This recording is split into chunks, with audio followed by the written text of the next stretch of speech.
kadam na chulal pa cross thu chau hi ani lo min ka puang zel don lo min ka puang zel don kadam na Krista cross chan chin hi chuan tu reng ka nei lo sei tur po ka nei lo kadam na lal Krista cross thu chau lo hi chu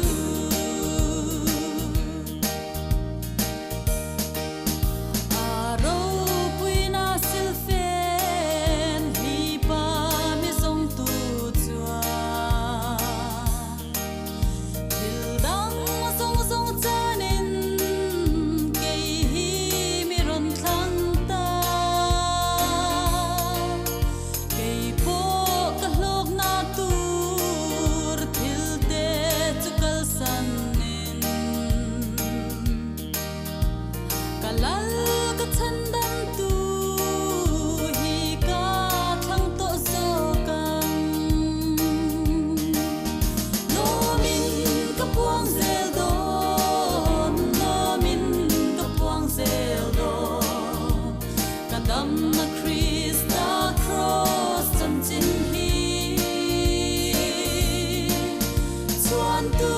reng ka nei lo sei tur po ka nei lo kadam na lal Krista cross thu chau lo hi chu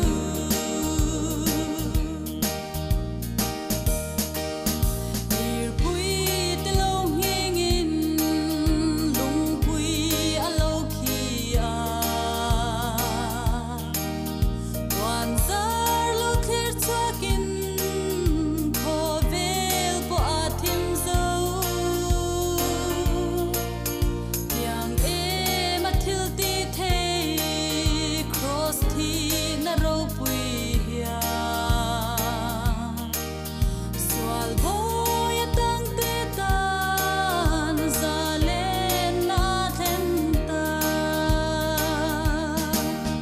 lo min ka puang zel don lo min ka puang zel don